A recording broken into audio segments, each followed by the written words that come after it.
Hey guys, in this video I will show you how to make short video with photos and music on Instagram. Alright, let's begin. First, log into your Instagram account. Then swipe right to open the story creation page. You can upload a photo or video as your background. For this example, I will use a random screen. Next, look at the top right corner and tap the second icon. Then find the option to add photos. Select the pictures you want to include in your video. You can drag each photo to the position you like and add multiple photos.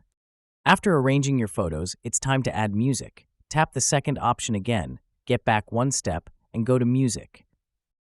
Search for the song you want to use. Select it, then choose if you want the music only or with lyrics. Now you can further edit your story or post it directly to Instagram. This method works the same on both Android and iPhone devices.